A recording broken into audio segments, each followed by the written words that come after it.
Hey, welcome to episode 164 of Fresh Air at 5. And this, I reflect on what happened at Spring Q and some of my listening this week. So without further ado, here's episode 164. I'm Brian Stanton, host of Teaching While Queer, a part of the Education Podcast Network, just like the show you're listening to now. Shows on the network are individually owned and opinions expressed may not reflect others. Find other interesting education podcasts at edupodcastnetwork.com.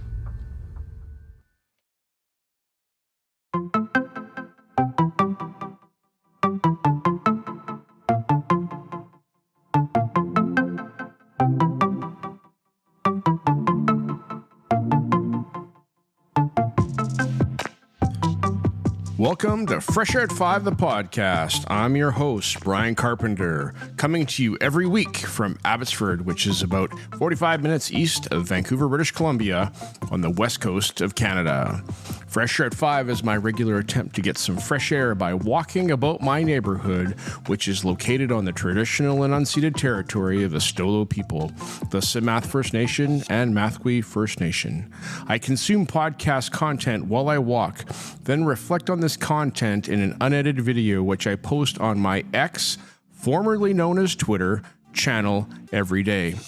This podcast is the collection of the audio taken from those daily selfie videos over the course of a week, Monday to Friday.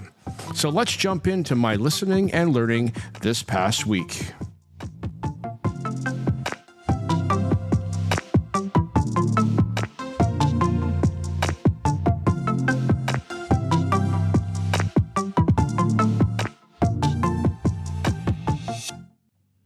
One more thing for March 25, 2024. As I was just saying, those connections that I made at Q were established, Twitter relationships that I've had with people over many years, or brand new ones. And there was a sticker swap event.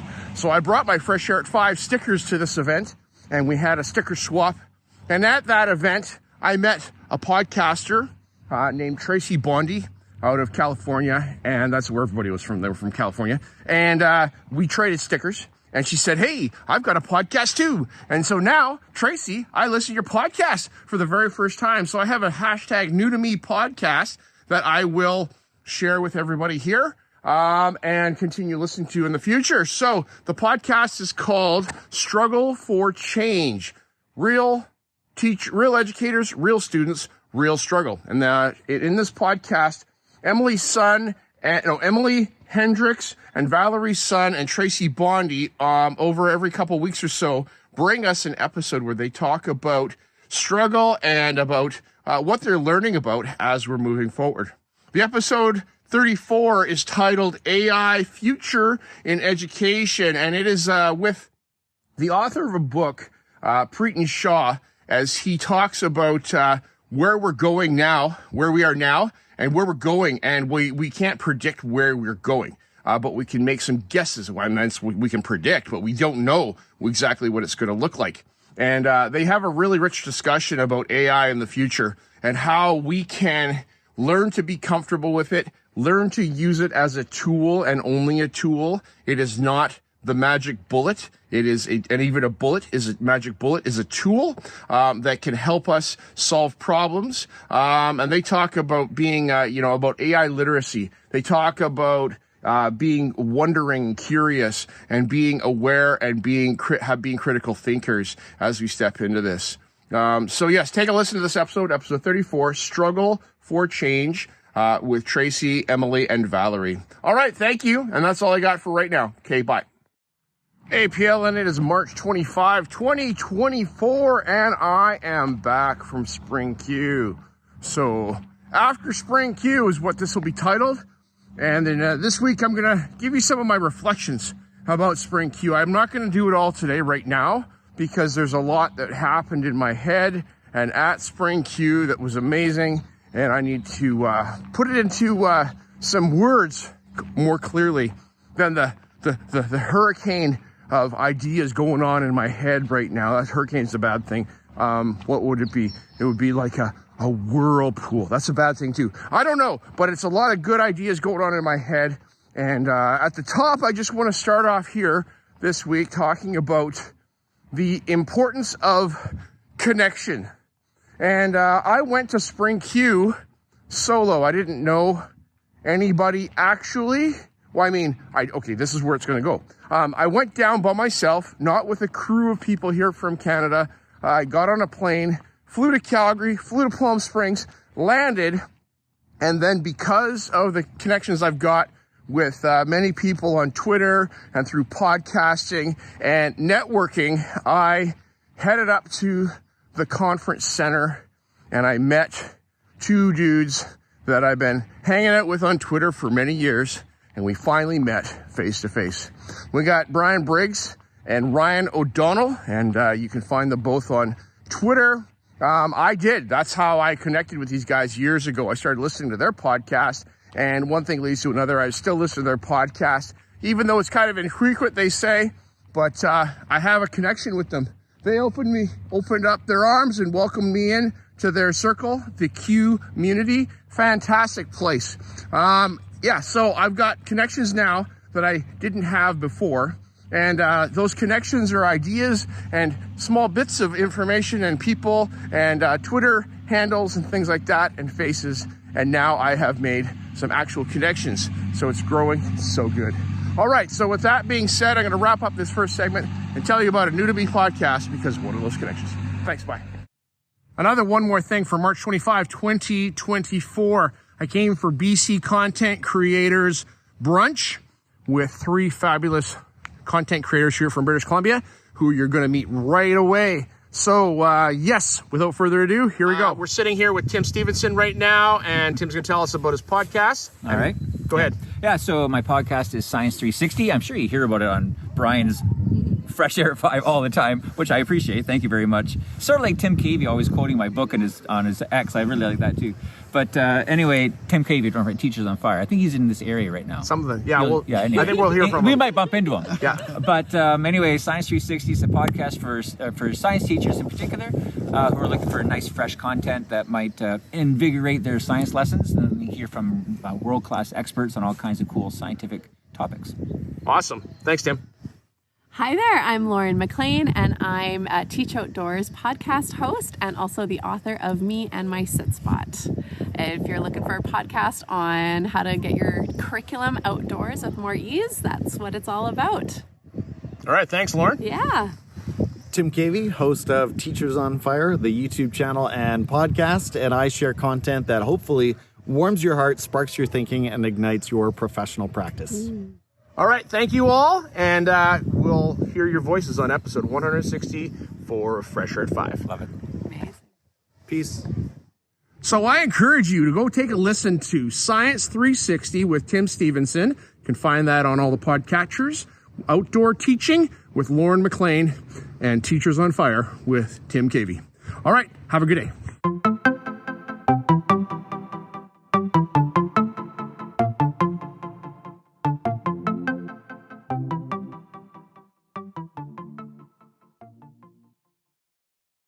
Hey PLN, it's Wednesday, March 27, 2025. How are you doing today? I'm doing pretty good. It is later, it is not 5 a.m. I am sitting here at my fly tying table, tying some flies, working on the project, and listening to a podcast this morning. I'll probably listen to another one in a moment, but for right now, I listened to episode 95 of Evolving with Gratitude with Lainey Rowell as she talks with brain specialist, optimizer, coach named Jim Quick. And he talks about his story about working through a traumatic brain injury when he was younger and how he is working on coaching and teaching people how to work with the brain matter that we have, the hardware and the software, about how we manage our minds and what do we do with that to be more efficient and effective in our world. Talked about cell phone usage, talked about the digital deluge and the distraction that is always around us. There's so many things going on, and if we try to keep up with it all, we become overwhelmed. I do, especially as I feel that And, I notice for myself that my habits affect how I feel and behave.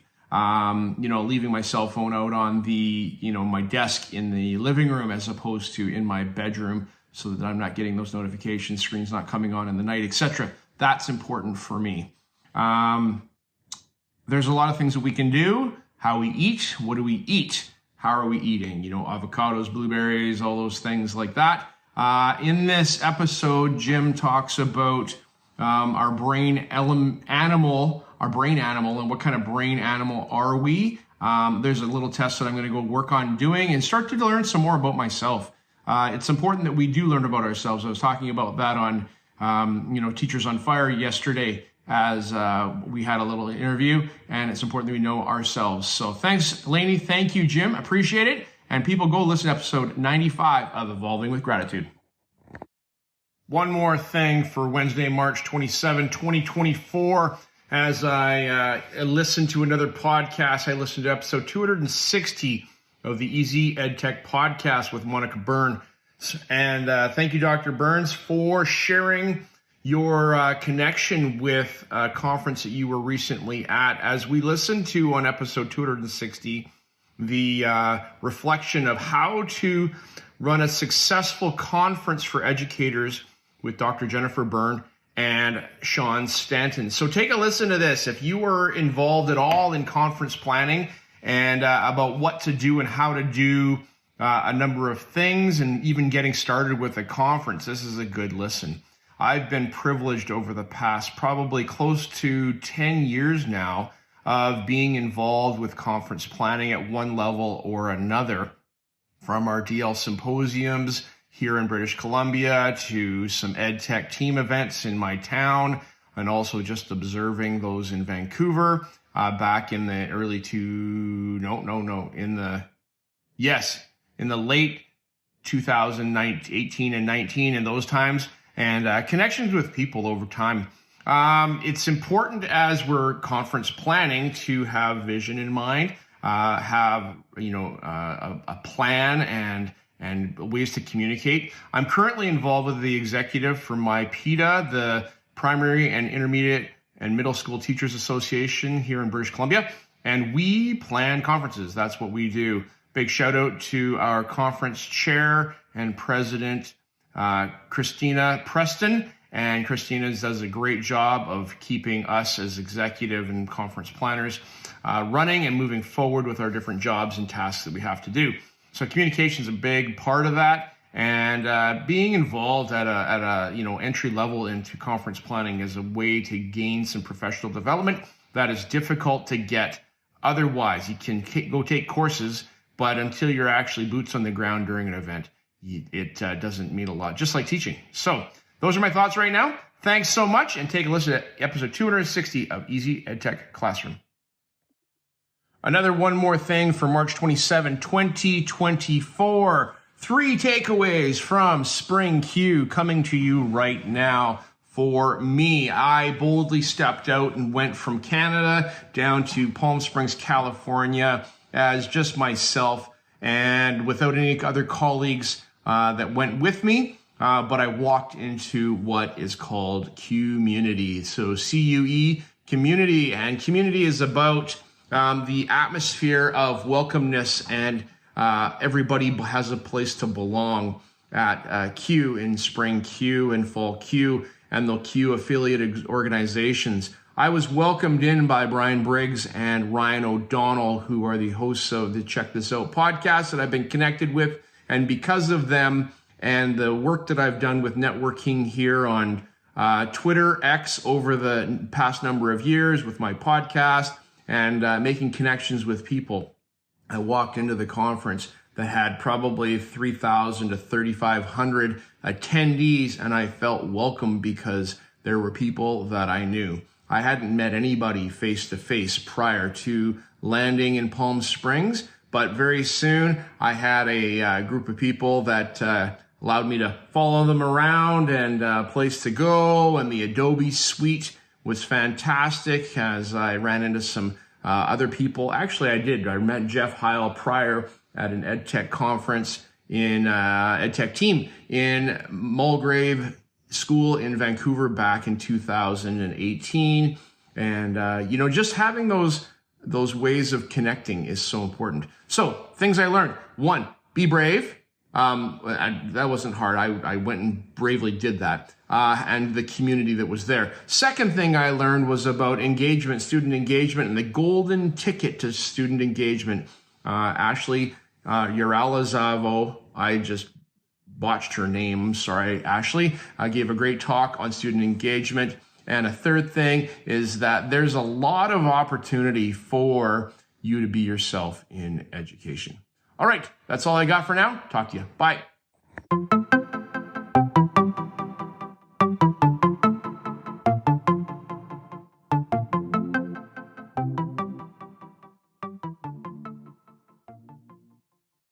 Hey PLN, it's March 28, 2024, out for fresh air at 5 in the fresh, wet weather. I stayed inside yesterday because it was actually pouring rain. This morning, my watch said that there's a 0% chance of rain. And I got out and it was humid, but then it started raining and I'm getting pretty wet right now. But hey, that's part of it. That's part of the journey, right? If you don't walk through it, then you're just avoiding it. So I've done some avoiding this week, and but now today I'm walking through it and getting wet in the process. But that's okay. Doesn't hurt you. Just makes you a little cold, and my cup of coffee is going to be much better when I get home. All right. This morning I listened to episode 260 of 260, 160, either 260 or 160. Of the EdTech Throwdown with Eric and Nick. I think it's maybe 160. And they talked about 7 AI tools to consider. And these are things that I haven't heard of a lot before. And they bring us a list of 7 what look like fantastic tools. And in the realm of Swiss Army knife tools and also very specific tools, we've got a couple that generate presentations and using the technology to help make presentations, and then you can edit those presentations for further down line. Yes, this could be handy, could be helpful. You have to give a speech at grandma's, birthday party, and you could quickly maybe make a present, or you're like in class and you need to make a presentation about a topic that you don't have slides for yet, but you could put something together, or at a staff meeting, maybe, for example. I'm not sure. But these tools can do some of these things. And so like they said, there's a lot of tools. We need to find out what works for us and think about how we can use these tools ourselves and make those human-centered decisions. All right, that's all I got for now. We'll talk to you later. Okay, bye. One more thing for March 28, 2024. Just listen to the generative age as Alana Winnick brought us an update from the field and some tools that we can look at and think about, as well as AI bias and discussion that she had with Ken Shelton, a short snippet of that on episode 14 of the Generative Age podcast. So take a listen to that. And, this is important that we attend to our learning, as this is not going away.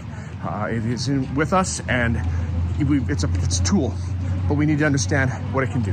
All right, that's all I got. Talk to you. Congratulations, Alana, on 1 year of the Generative Age podcast. That's awesome. Fantastic. That's a milestone right there. Keep it going. Okay, bye. Another one more thing for March 28, 2024. This morning I'm out walking about as my truck is being serviced at the shop. I'm going to pick it up right now, so it's almost done. All right, as I'm walking, I listened to Teach Happier with Suzanne Daly, Season 4, Episode 24, as she brings us an episode called Saucers and Plates. Last week, she talked about saying yes and saying no, and do we have the energy for the yeses in our life? Today, she talks about platters and plates and what can we put on our plate. And at times, our plates are big, and at times, our plates are small. And we can easily see when our colleagues and our friends' plates are full, and we go, hey, you got to take some stuff off your plate. Well, what do we do about ourselves? Do we do that ourselves? All right, so with that in mind, consider yourself and what your capacity is, and don't compare the size of your plate to the size of someone else's plate, because your plate is sized just perfectly for you. All right, that's all I got for now. Maybe more later, but maybe not. Talk to you. Bye.